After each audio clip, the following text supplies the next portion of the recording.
When Chad Hebert heard that his 2 children, Camille and Braxton Hebert, had not arrived at school that day, and his ex-wife had also not gone to work, he immediately panicked and contacted the police. When police arrived at his ex-wife Amy's house, they found the doors deadlocked, and there was no response coming from inside, so they broke in. When they reached the master bedroom, they found Amy Hebert in bed with her 2 deceased children and the deceased family dog. She was in a pool of blood, surrounded by 11 kitchen knives, and she was still alive. What had caused Amy Hebert to brutally murder her children and the family dog? Was she suffering from a psychotic disorder? Or was she purely acting in a state of revenge and hatred towards her ex-husband? This is the heartbreaking story of how and why Amy Hebert took the lives of her young children.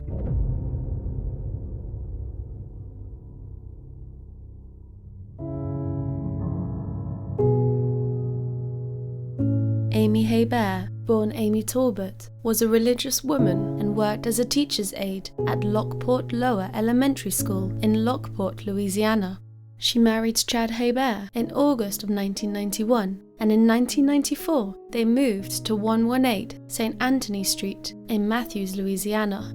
The couple had 2 beautiful children together, Camille Catherine Hebert, who was born on the 4th of June 1998, and Braxton John Hebert, who was born on the 12th of May 2000. Braxton was said to have a very distinct laugh and an adorable smile. He loved Thomas the Tank Engine, the characters from the movie Cars, his friends, and oddly being tickled. He loved swimming, running, reading, water parks, and playing outside. As an entertainer, he had a knack for keeping his classmates and teachers amused, and Braxton had an undying love for his big sister Camille. Braxton was always by her side, wanting to be with her. Little Camille was described as having a never-ending smile that would light up a room. She loved to sing and dance, as well as being with her friends and taking care of her little brother. When Camille was 8 years old, she made a commitment to let her hair grow long in order to cut it and donate it to the Locks of Love organization for children suffering from long-term hair loss as a result of any medical condition. Sadly, however, Camille was 1 inch short of reaching her goal and did not get to fulfill her dream as her life was cut short.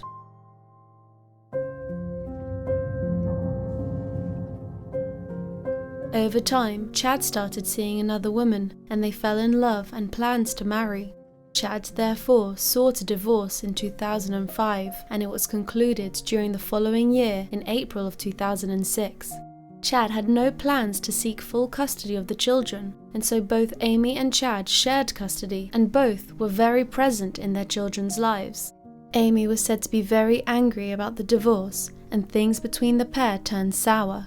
Amy's behavior towards Chad led him to keep notes on incidents where she either harassed him or failed to meet terms of their custody agreement. One such entry recalled Amy bringing the children 1 hour and 43 minutes late for scheduled visitation. The divorce also drastically changed the relationship between Amy and her former mother-in-law, Judy Hebert. Judy said, "She was like my daughter, but once her son started dating a new woman, Judy noticed her relationship with Amy became non-existent and that Amy ignored her whenever she spoke.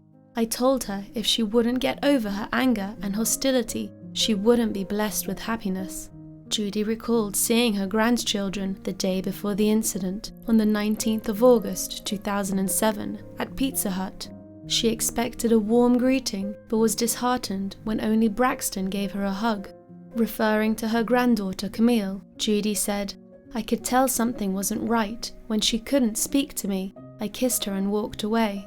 A pair of teachers from Lockport Lower Elementary School, Gina Adams and Shelley Mathane, were said to be close to Amy. Gina Adams said she called Amy 2 days before the incident occurred to ask if she wanted any cabbage casserole, and Amy refused.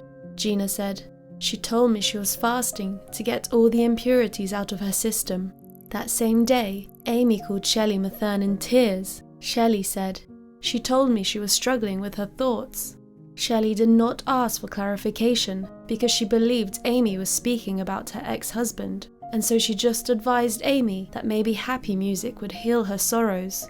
The following day after this phone call, on the 19th of August, when the two saw each other at Victory Life Church in Lockport, where Amy was a Sunday school teacher, Amy told her friend Shelley, "I couldn't do it." Shelley assumed that Amy was speaking about the music, and so thought nothing of it. After leaving church, Amy went home and visited her close friend across the street, Mary Morris.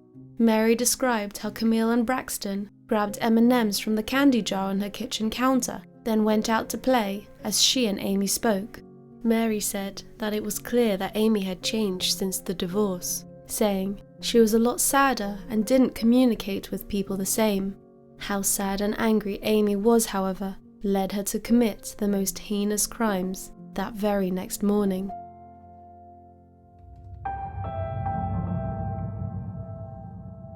On the 20th of August 2007, one of Amy's co-workers noticed that Amy had not shown up to work that day, so she drove by her house, and after knocking on the door and receiving no response, she contacted a member of Amy's family.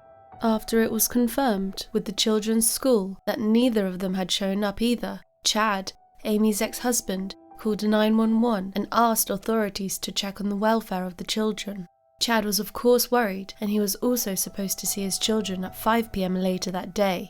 They had plans to help him design parts of the new house he hoped to build as soon as he married his girlfriend, Kimberly Mendoza. The children's paternal grandparents, R.J. Buck and Judy Hebert, lived across the street, and so Chad asked R.J. to go over to the house. When R.J. got there, he knocked on the front door, but no one answered. Shortly afterwards, an off-duty deputy arrived and joined R.J. They managed to break into the utility room of the home by climbing through a window. Inside the house, R.J. saw blood splattered on the floor of the kitchen and dining area. He headed to the master bedroom, and here he found Amy lying in bed with her children in a pool of blood. The off-duty deputy quickly removed R.J. from the scene, but the doors had been deadbolted from the inside, so they had to find another way out. When the police arrived, at 9:20 a.m., they broke the door down and entered the house. When the police entered the master bedroom, they found Amy there in the bed with the children, and as they approached, Amy lifted a large knife in her right hand and shouted, "Get the F out." The police then proceeded to use an electroshock weapon to force Amy to drop her knife so that they could attempt to rescue the children. After removing the lifeless children from the bed, the police discovered multiple knives around her, as well as the family's dog, Princess, dead lying under the covers. After searching the rest of the home, they discovered 2 notes that Amy had written. The first note read, "Chad, you wanted your own life, you got it. I'll be damned if you get the kids too. Your ambition and greed for money won out over your love for your family. The hell you put us through, and I do mean all of us, because you don't know what the kids used to go through because of course you weren't here. This is no kind of life for them to live. I sure hope you two lying, adultering, sick home-wrecking whores can have more kids because you can't have these. Actually, I hope you can't, because then you'll only produce more lying, home-wrecking, adultering, sick whores like yourselves. Maybe you can buy some with all your money you'll make from this house and the life insurance benefits you'll get from the kids." The second note read, "Judy, you run from the very thing you support. Monica pairs up with a married man, becomes a kept woman, and your response is maybe she is in love with him, so that makes it okay. How stupid. Your sons have affairs, bring these whores home, and you welcome them all in. I guess it's okay for them to hurt the family as long as it's not you.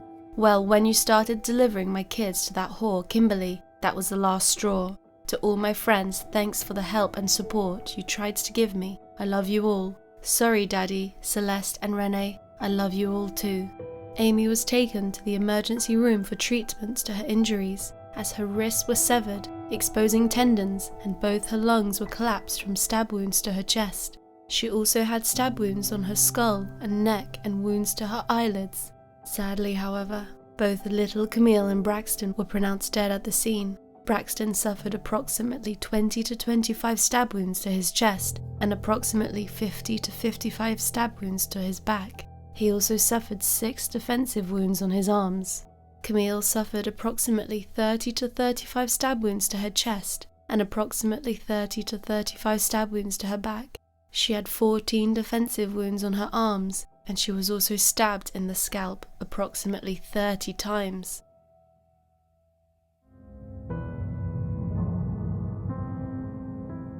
The following day, on the 21st of August, a psychiatrist tried to speak with Amy, but she was unresponsive and nurses were concerned as she wasn't eating anything. 2 days later, on the 23rd of August, the psychiatrist met with Amy again, and this time she told Dr. Phillips that she was not eating because she was afraid of getting sick and vomiting. During this discussion, she also told Dr. Phillips that she had been hearing the words of Satan for a long time, but had pushed them away with the words of Christ and prayer. She said that she had not been planning on doing this, but Satan had taken over and she had snapped. She carried on by saying that Satan was currently in the room with them and laughing at her. Dr. Phillips concluded that Amy was completely psychotic and responding to internal stimuli, so prescribed her with antipsychotic medication. Amy went on to tell various psychiatrists in multiple jailhouse interviews what had happened on the 20th of August, 2007. Amy had changed who had spoken to her and told her to commit the murders, going from Satan to God and then to just a male's voice. She said she had initially struggled with the voice's commands that morning, and she twice retreated from the master bedroom where the children slept, after finding herself unable to stab them. After the second failed attempt, the voice directed her to practice stabbing her daughter's bed. After doing so, Amy said she returned to the bedroom and stabbed Camille. Amy said that as she was stabbing her daughter, Camille told her mother, "Mummy, I don't want to die, I love you." To which Amy replied, "I love you too, but I can't let Daddy take you." As she stabbed them, she told them she loved them, but she couldn't let their father take them away. She said that the voice also told her to kill the family dog and then to make coffee in order to stay awake to write the notes. The voice had then dictated the notes. After all this, she then stabbed herself repeatedly in the chest, neck, and wrists. Amy Hebert was charged with 2 counts of first-degree murder, and her bond was set to $1 million, and the prosecution was seeking the death penalty. Amy entered a plea of not guilty and not guilty by reason of insanity on both counts of murder. Her attorneys acknowledged that she killed the children, but tried to convince jurors that she did not know right from wrong because of mental illness when the acts occurred. They argued that Amy had heard a male voice telling her she must die with her children.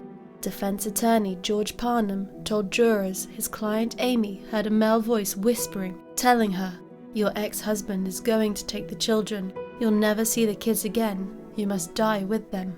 The defense hired psychologist Glenn Ahava, who spent over 70 hours on the case, to judge whether Amy was fabricating or exaggerating details of a mental disorder to avoid prosecution. In his testimony, he said, "Miss Hebert was and is a religious woman. She had a delusion that God was speaking to her. She believed that by sacrificing her life, her children's lives, and the dog's life, she was following God's will." He said that Amy had a delusional belief consistent with depression, that God was speaking to her and commanding her. On that day, God spoke to her and told her he was going to take the children away, and she had to kill the children and herself to keep the family together so that they could go to heaven. Amy told Ahava that the voice had told her to stab the victims in the head, to go practice on the bed first, to then kill the family dog, and then to make coffee to stay awake to write the notes. Ahava testified he believed she was being truthful in her recollections, and he diagnosed Amy as suffering from a major depressive disorder that was severe and recurrent and with psychotic features. In his opinion, on that day, it was more likely than not that Amy could not distinguish right from wrong with respect to her criminal conduct. According to Dr. Ahava, the number of stab wounds inflicted on the children indicated that Amy was obviously psychotic. The defense put forward another expert in psychiatry who had spent some time on Amy's case, Dr. Philip Resnick. When Dr. Resnick had examined Amy, she had told him that in the summer of 2007, she was depressed, had lost weight, and did not have a good appetite. She was having trouble sleeping and had lost interest in things. She felt fatigued and worthless. She indicated she had trouble concentrating and remembering things and had thoughts of suicide. Dr. Resnick defined psychosis as being out of touch with reality, and in his opinion, on the day of the murders, Amy had suffered an auditory hallucination. She had heard a forceful male voice telling her that her ex-husband was going to take the children away and that the family had to die to stay together. Dr. Resnick concluded that on the 20th of August 2007, Amy was suffering from major depression and killed her children because she was psychotic. In his opinion, with reasonable medical certainty, due to severe psychotic depression, distorted mind, delusions and hallucinations, Amy could not distinguish whether stabbing her children was right or wrong because she believed it was in their best interests.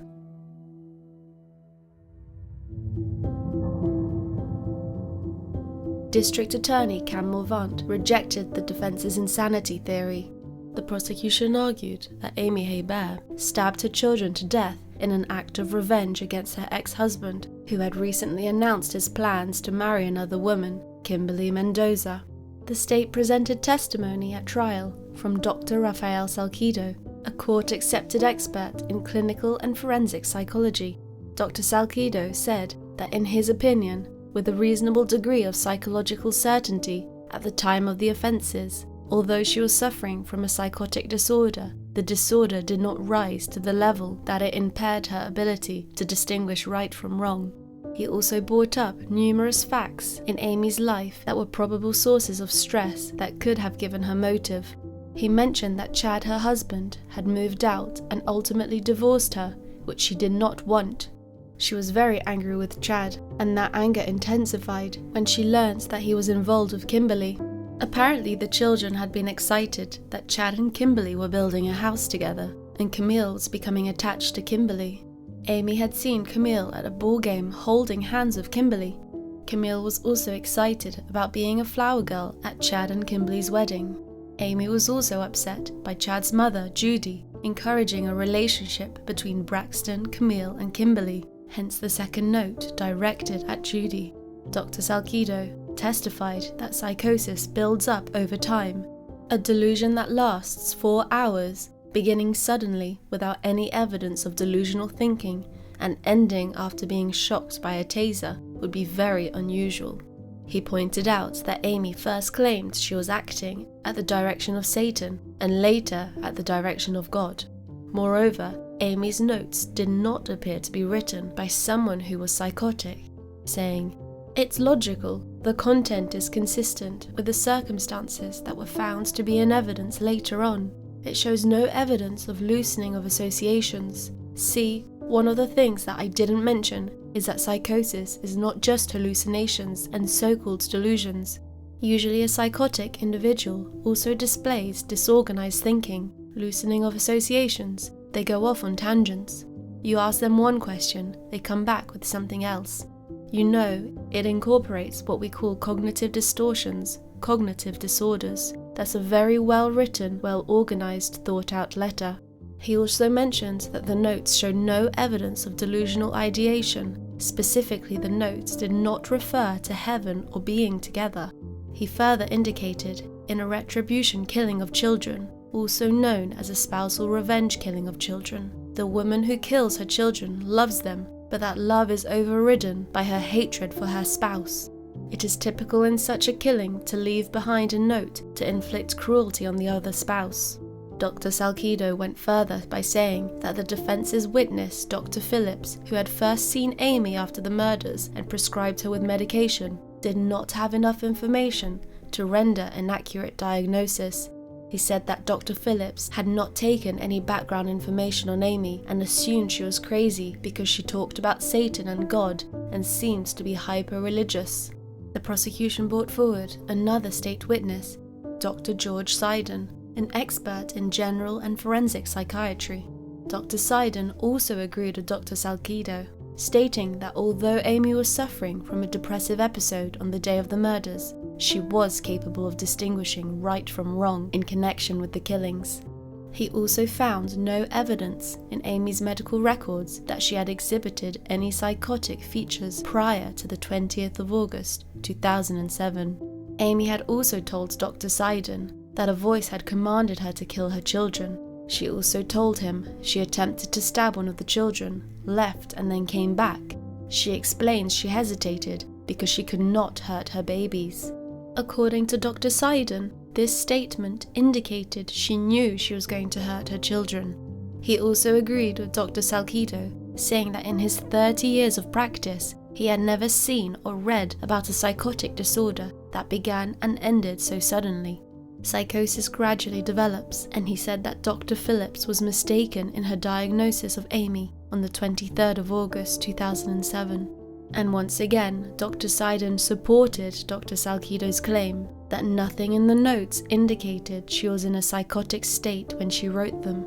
To the contrary, Dr. Seiden felt that the note indicated Amy was not psychotic at the time, in her statement saying, "Sorry Daddy, Celeste and Renee, I love you all too." This was significant in that it was a statement acknowledging she had done something wrong.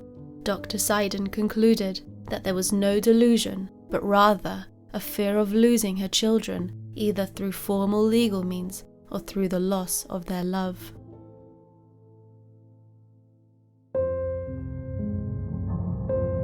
After 10 days of testimony and viewing more than 100 pieces of evidence, the jury needed less than 2 hours to render their verdict. Ultimately, the jury found Amy Hebert guilty on 2 counts of first-degree murder, and they then had to decide whether she should live or die.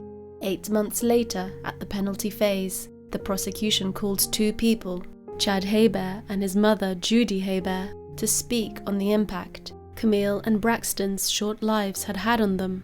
Struggling to maintain his composure as he addressed the jury, Chad Hebert said, "They were my angels and they meant the world to me. People ask me how I make it from day to day. I say I have a range of emotions that no one will ever be able to imagine. I can see photos of them and it just tears my heart out. Then I laugh sometimes when I remember the little things that made them special. There's not a day that goes by that I don't cry." Chad admitted he had not viewed the crime scene photos. He said no one had to show him photographs to make clear the pain and fear his children endured in their final moments. He said, "No one can imagine what they went through. I have experienced emotions from one end to the other, but I know I have to get up and continue because that's what they would have wanted." Chad's mother Judy sobbed as she spoke of her grandchildren playing doors down from her. She since sold her home on the same street to escape the memory. Judy said, "When God sends you children, he sends you joy. But when God sends you grandchildren, he sends you a blessing. They're your heart, and right now I have a hole in my heart that will never be filled." Amy's father, Daniel Talbot, also took the stand to show his daughter mercy. He told the jury, "I would like to take her home right now. She doesn't deserve this. She was too good of a person. I never dreamed that this would have happened." Over the course of the penalty phase, and several times throughout the trial, witnesses recalled Amy's excellent parenting skills. Even Chad said prior to August the 20th, he considered his former wife and the mother of his 2 children to be beyond reproach as a parent. Amy's neighbor Mary Morris said, "She is the nicest person you want to be around. She has a big heart most of all. She is full in her faith and would give her shirt off her back if you needed it." Even a prison guard with the state's Women's Correctional Institute spoke on Amy's behalf, suggesting she could help other inmates of the Bible studies. In the end, 3 members of the 12-person jury refused the prosecutor's request to sentence Amy to death, and they were unable to reach a unanimous verdict. Therefore, Amy Hebert, who was 48 at the time, was sentenced in 2009 to consecutive life sentences without parole for the murders of her 9-year-old daughter Camille and her 7-year-old son Braxton in 2007. Camille and Braxton's funeral was held at the St. Military Catholic Church in Matthews. A memorial service followed, which occurred in the Victory of Life Church in Lockport, and the children were buried at Resurrection Memorial Park in Matthews. Their father set up a memorial fund in their honor, which was used to establish recreational areas and playgrounds at Lockport Lower and Lockport Upper elementary schools, both schools which Camille and Braxton had attended. The playground at Lockport Lower has the text Braxton Buddies, and the basketball court at Lockport Upper has a plaque and flower bed called Camille's Court. Their father also created scholarships to benefit students majoring in education, in each of his children's names at Nicholls State University. This case is truly heartbreaking. Amy did not need to do this, and the fact that the children were probably so aware of what was happening. I mean, both Camille and Braxton had so many defensive wounds on their arms, so it showed they fought hard. And the fact that Camille had said, "Mummy, I don't want to die," must have been such a terrifying moment in her life. But as always, my heart goes out to everyone impacted by this horrible crime, and rest in peace, Camille and Braxton.